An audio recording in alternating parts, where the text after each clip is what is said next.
검찰총장의 심각하고 중대한 비위 혐의를 다수 확인하였습니다. 밖에서 다 식물총장이라고 하지 않습니까? 뭐가 식물이 아닙니까? 인사권도 하나도 없는데.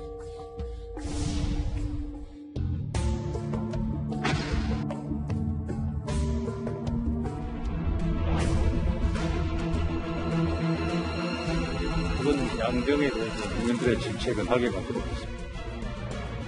제가 등록되는 걸 보니까 저희들의 그런 노력과는 상관없이 이미 다 정해져 있었던 것이 아닌가 그런 생각이 듭니다.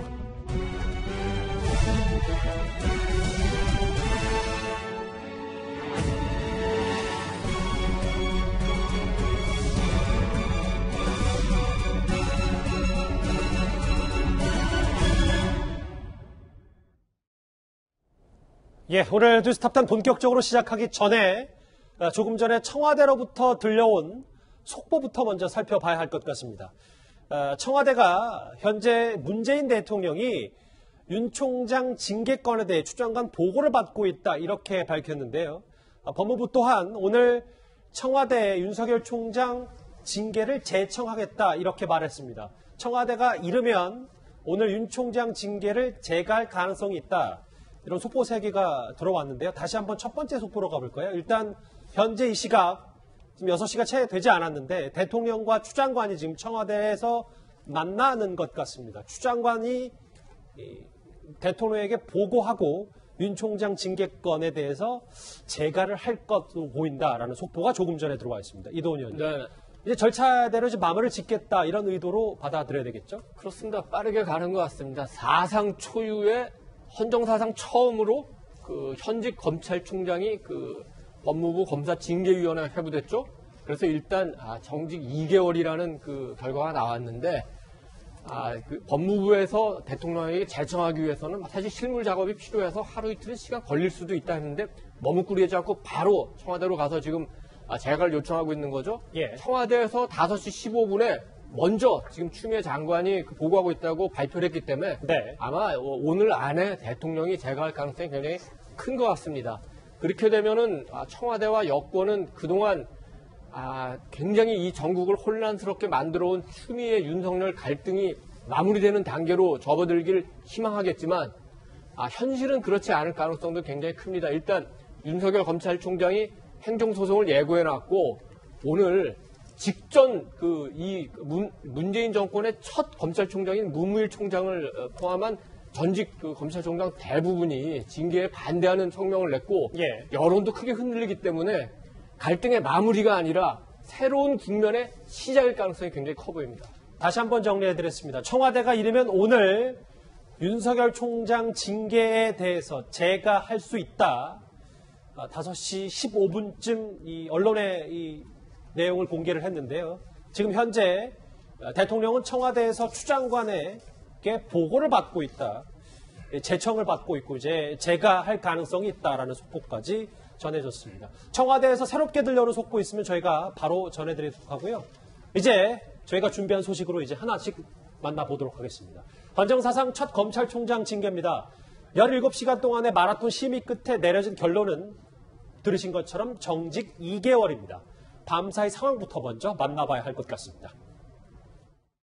그리고 양병에 대해서 해결이 안 돼가지고 일시될 때까지 계속 토론을 하고 생각보다 오래 걸렸는데 이유를 좀 알 수 있을까요? 뭔가 하여튼 합의가 안 되면서 계속 토론했습니다. 정직 2개월로 했습니다. 양병에 대해서 국민들의 질책은 하게 받도록 하겠습니다. 청와대나 장관님한테 뭐 오더받거나 이렇지는 않으세요? 전혀 없습니다. 오더받습니다.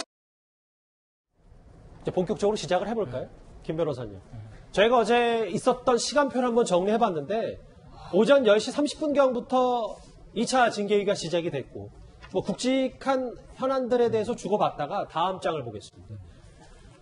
어제 사실 9시쯤에 회의, 그러니까 비공개 회의, 징계위원들끼리의 회의가 시작이 돼서 뭐 자정 전에는 결론이 나오나 했더니 새벽 4시가 넘어서야 징계 결과가 알려졌거든요. 17시간이나. 왜 이렇게 오래 걸렸다고 보세요? 어제 끝냈어야 되니까 오래 걸린 거죠, 역설적으로. 저는 사실은 한 2, 3일 나눠서 할 걸 하루에 몰아치다 보니까 밤을 샜다. 전 그렇게 봅니다. 예. 왜냐하면 윤 총장 측에 마지막 얘기했듯이 특히 이제 심천철 검찰국장의 진술서에 대해 탄핵할 기회를 달라. 그랬더니 징계위원회에서는 1시간 내에 내라. 근데 무슨 AI도 아니고 저 중요한 사안에 상대방 진술에 대한 의견을 1시간에는 어떻게 냅니까? AI도 아니고요. 그래서 시간을 한 길 더 잡자. 안 된다. 그럼 얘기는 뭐예요? 오늘 무조건 결론 내야 된다는 거 아니겠습니까? 어제 하루에.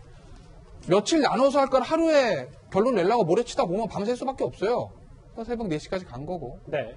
기본적으로 어제 이제 9시에 신분 종결하고 새벽 4시까지 한 9시간 정도, 7시간 정도 숙고를 한 건데 사실은 두 단계를 나눠야 되는 거죠. 첫째, 이게 징계 사유가 되느냐.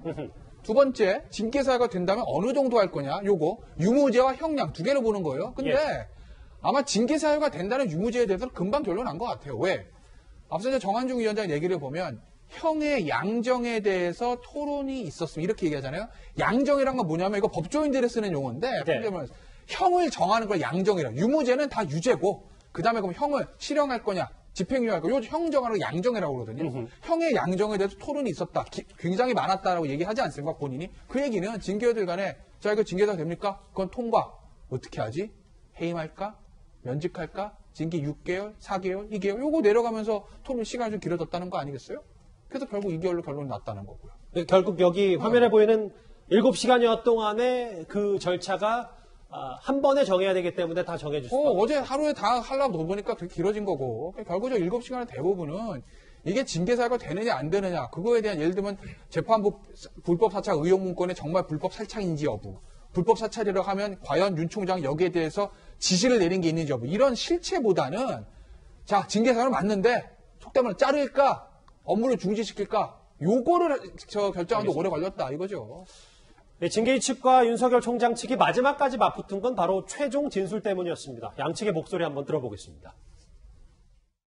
기회를 줬습니다. 1시간 있다가 이제 배우 진술을 하라고 했는데 1시간이면 부족하다 해가지고 시도록 소개를 모두 절차에서 충분히 기회를 줬고 이번 증인들이 자기들 신청 주신분 증인이라서 그 사이에 정리해가지고 1시간 정도면 진술을 할 줄 알았는데 포기를 했습니다.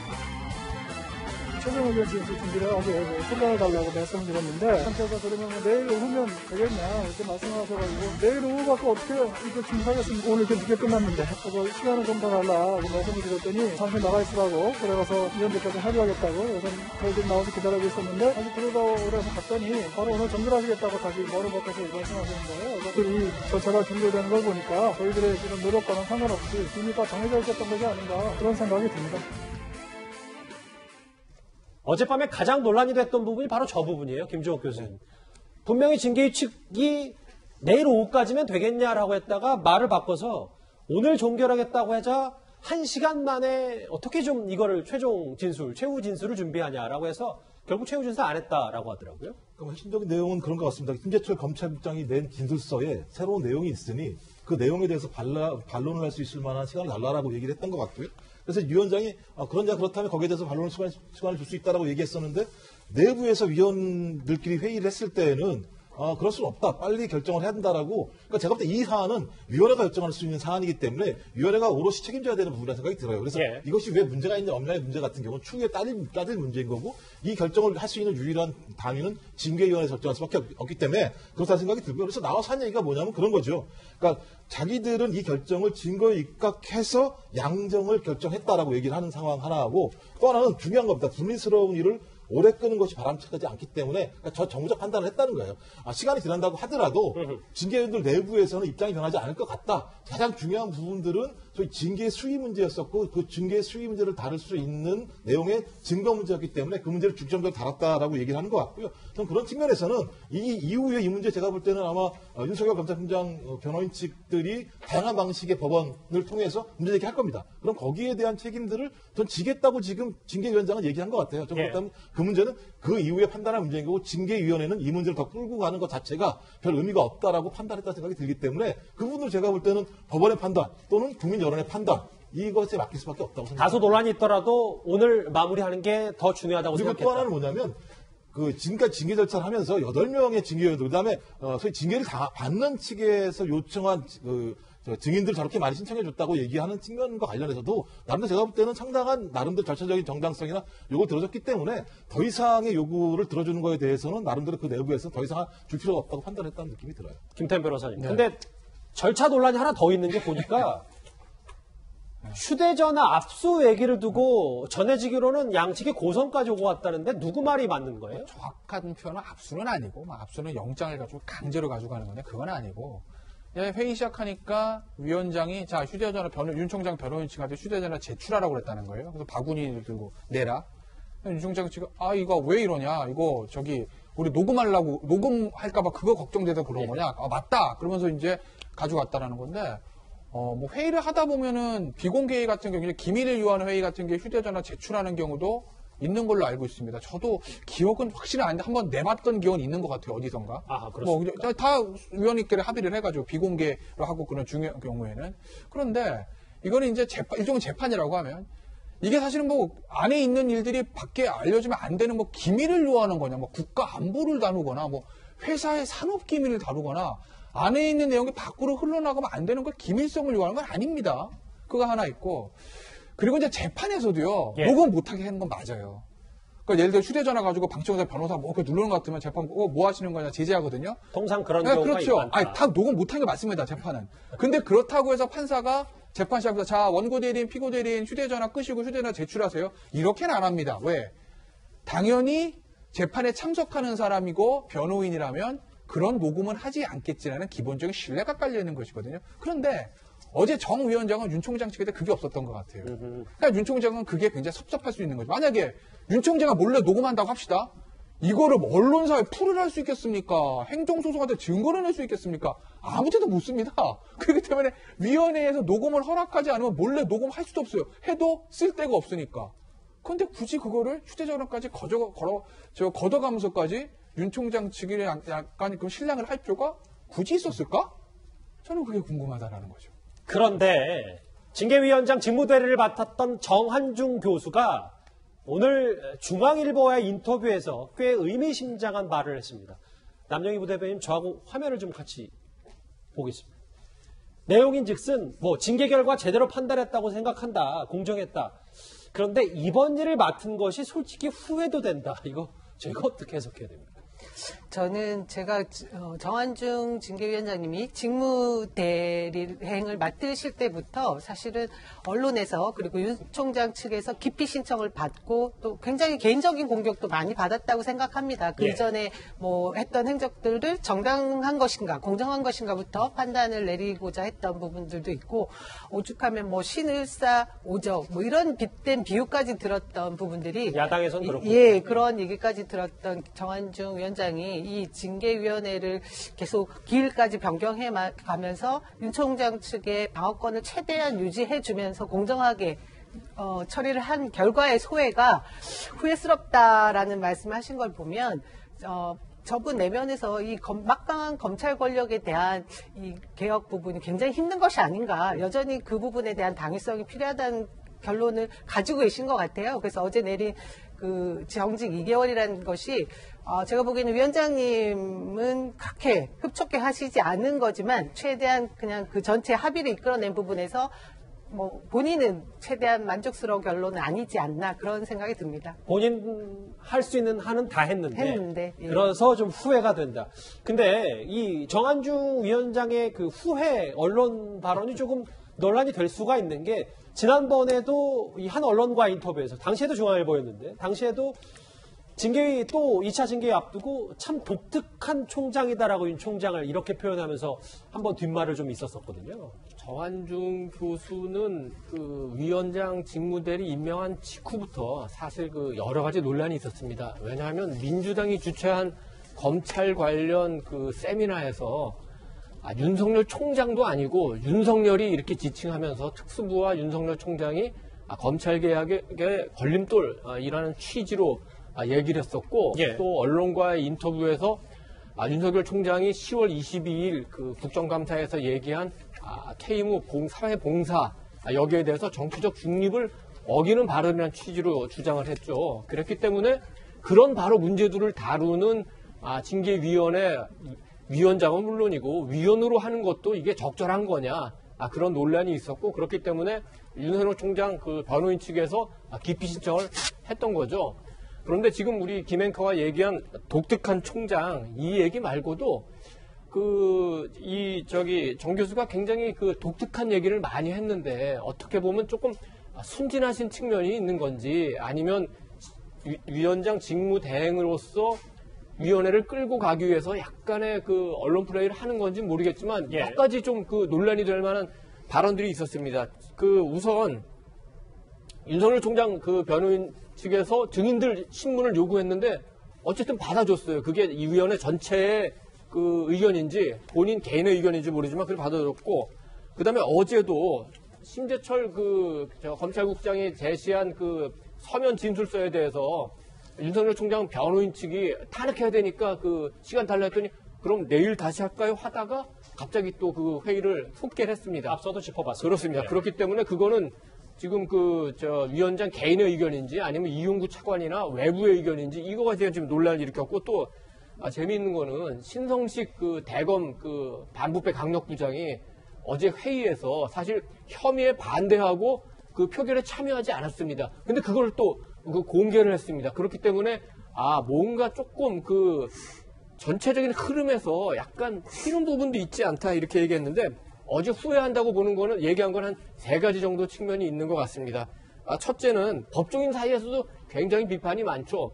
두 번째는 외대 로스쿨 내에서 제자들도 비판이 많다고 합니다. 마지막으로는 본인도 법조인 아닙니까? 법조인의 양심으로서 이 위원회가 지금 제대로 가고 있나 여기에 대한 스스로에 대한 반성도 혹시라도 있지 않았나 싶습니다.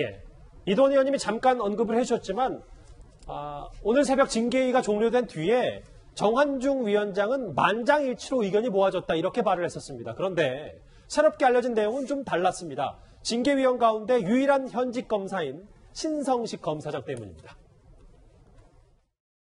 결국엔 만장일치로 의결이 된 건가요? 예. 만장일치로 되신 거 맞나요? 그 법률에 따라서 만장일치라고 아까 말씀해 주셨는데 맞나요? 여러 의견이 있었는데 하여튼 아시다시피 이제 과반수가 될 때까지 과반수가 되는 순간 가장 피청구인에게 유리한 양정을 정했습니다. 의견을 계속해서 개진하면서 맞춰갔다는 말씀이신 거죠? 김태현 변호사님. 저 오늘 여러 가지 보도 중에 이 뉴스가 제일 깜짝 놀랐거든요. 왜냐하면 대표적인 추장관 라인 아닌가 신선식 부장이? 근데 기권표를 던졌습니다. 8시간 동안 회의에서 별다른 말도 없었다는데요. 그러니까 회의에서 아무 얘기도 안 하고 최종 표결에서 기권하면서 혐의를 인정하지 않았다라고 하면 그 징계 사유에 대해서 그거 자체만 하면 어쨌든 결과적으로는 윤 총장에 대한 징계가 부당하다고 본인은 생각했다는 거 아니겠습니까? 그러면 아예 회의에 들어가지 마시지. 그렇잖아요. 어쨌든 본인이 징계에 반대하고는 어떤 징계나 나온 거예요. 본인의 의사표시를 확실하게 한 거면. 그런데 들어가서 의사정족순 채웠어요. 만약에 신성식 대검 반부패 강력부장이 징계위원회를 본인이 심전치 국장 나는 아무래도 그 전날 KBS 관련 오보에 관련해서 내가 당사자로 특정된 것도 있고 어쨌든 그게 이 징계 사유 중 하나와 연관이 있으니 난 부담돼서 안 하는 게 맞는 것 같습니다. 만약에 회피해서 나왔다. 그럼 어떤 일이 벌어졌을까요, 어저께? 징계위원 8명 정원 중에 3명밖에 안 되기 때문에 과반이 안 돼도 징계 자체가 안 열려요. 국회로 말하면 의사정족수가 안 되는 거예요. 근데 그건 딱 들어갔어요. 회피는 안 하고. 기피 신청 기각되고. 회의는 열렸습니다. 근데 표결에서는 윤 총장 손을 들어줬어요. 근데 4명 중에서 1명 빠져봐야 3명이면 과반수니까 나오는 것이거든요. 그러니 신성식 대법원 반부패 부장 입장에서 보면 왜 저런 선택한지 제가 알 길은 없으나 그 속마음을 대검 쪽에서는 나는 윤 총장의 대검 밑에 부하 검사들 여러 검사들 있지 않습니까?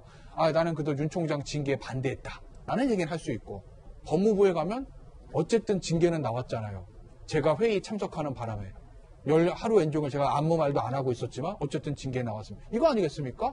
그래서 과연 신성식 대검 반부패 강력부장이 무슨 생각을 가지고 저런 선택을 했는지 저는 개인적으로 의아하긴 합니다. 그러니까 잘했다 못했다 판단하기 앞서서. 그러니까 그 옳고 그름을 따지기 전에 정족수를 일단 채우는 건 징계위 쪽에서는 환영하는 거고 대신 후배들이 이거에 대해서 불만이 많으니 자기는 기권표를 던지면서 일종의 뭐 묘수다라는 거 속내를 그걸 의도했는지 모르겠습니다. 양쪽에 다 할 말은 생겼다는 거죠. 법무부 쪽에도 결국 징계 나왔지 않습니까? 제가 가서 대검이나 일선 검사들한테는 난 반대했어요. 뭐 이렇게.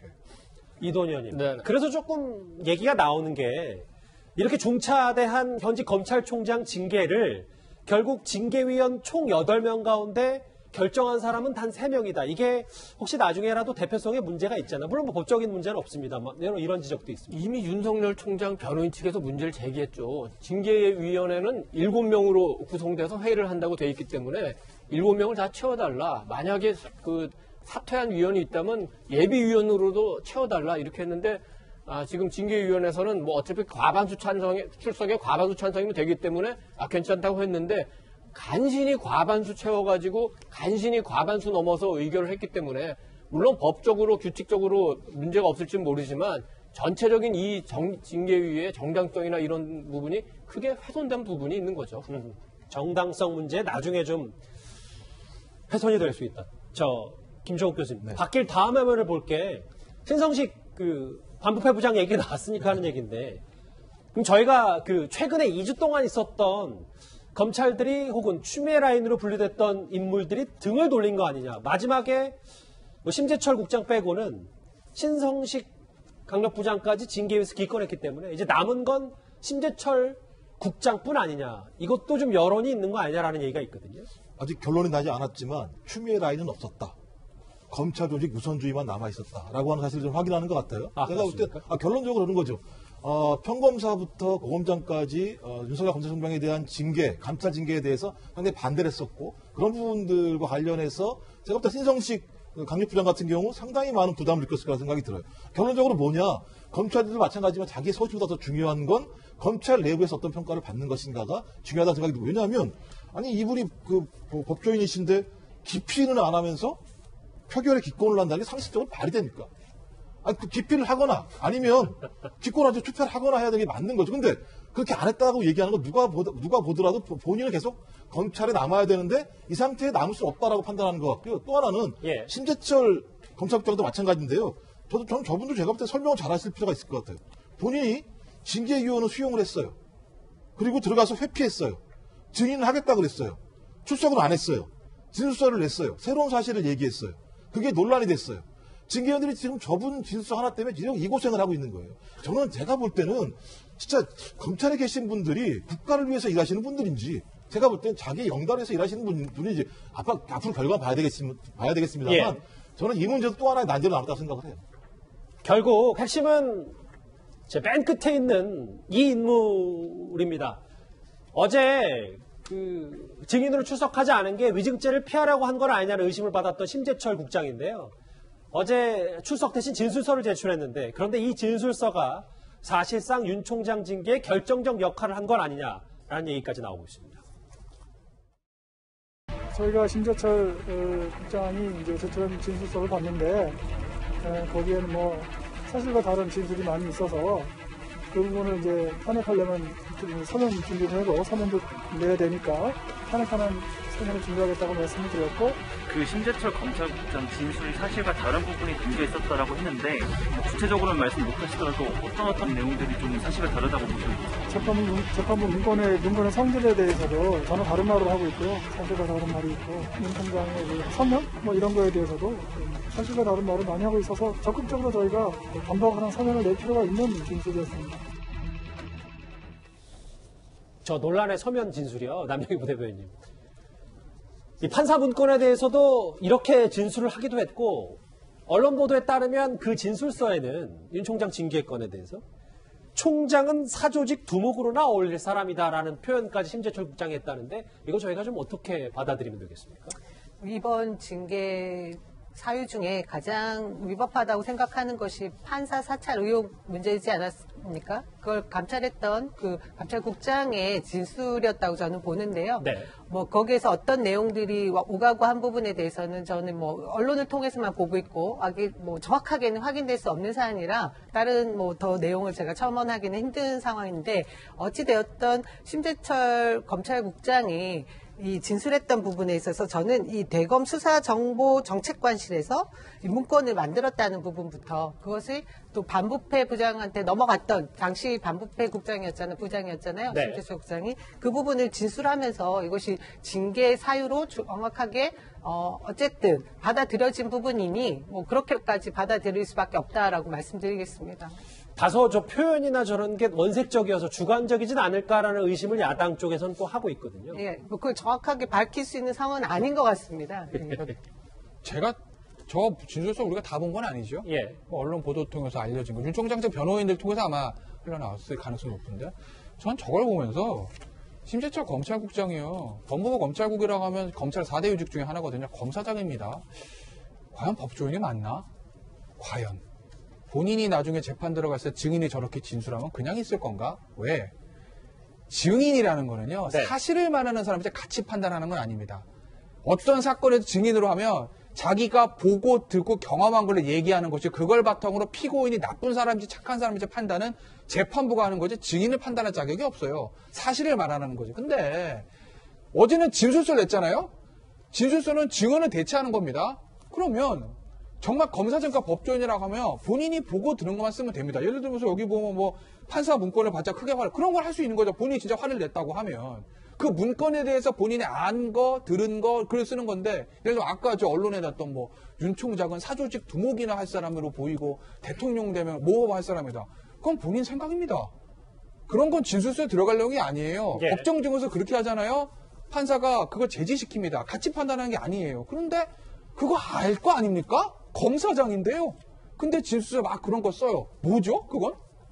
예. 저는 지금 이 사안이 저희가 형사재판을 한 것이 아니라 법무부 외청에 수장인 검찰총장에 대한 징계위원회가 개최됐던 것이잖아요. 그래서 그 부분이 뭐 진술서였든 증언이었든 이 부분은 사실 사상 초유의 저희가 징계위원회였기 때문에 네. 그 방법에 대한 얘기를 굳이 뭐 이렇게 흠집 잡을 건 없다라고 생각합니다. 알겠습니다. 참 그런데 공교롭게도요. 2차 징계가 있었던 어제는 윤 총장의 60번째 생일이었습니다. 7년 전 양력 생일에도 정직 1개월 징계를 받았던 바로 그 윤 총장인데 말입니다.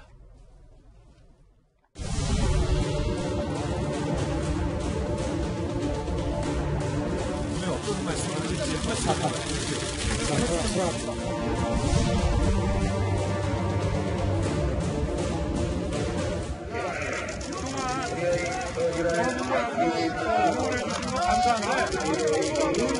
정치가 시작이 되니까 너무 날씨가 추워지니까 이제 그만하셔도 제가 마음으로 감사히 받겠습니다.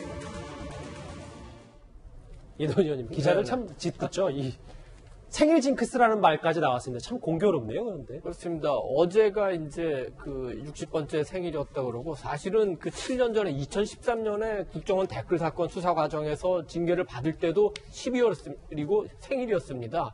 그렇기 때문에 어떻게 보면은 굳이 뭐 사주팔자를 얘기한다면은 굉장히 풍파가 많은 그 생일인 것 같습니다. 근데 단순한 생일 말고 환갑은 좀 더 그 특별한 의미가 있죠. 60갑자를 한 바퀴 돌아서 어떻게 보면 새로운 출발을 하는 지점인데 이런 그 중요한 사건을 맞았기 때문에 환갑날 이게 그 검사로서의 생을 더 유지하느냐 아니면 검사로서의 생을 마치고 새로운 인생을 갖느냐 이런 아마 중요한 그 갈림길인 것 같습니다. 그리고 너무 딱딱해지니까 그 조금 그 재미로 얘기하면은 역대 우리가 12명의 그 전직 대통령을 그 배출했는데 예. 한 분 빼고 대부분이 다 겨울에 태어났습니다. 그래서 지금 여당의 유력한 후보 2명도 겨울이고 예. 야당의 유력한 후보 5분도 대부분 생일이 겨울입니다. 이건 이제 참고로 말씀드렸습니다. 참고치곤 꽤 말랑말랑한 얘기였어요. 딱딱하지 않았습니다. 첫 번째 이슈 여기서 정리하고요.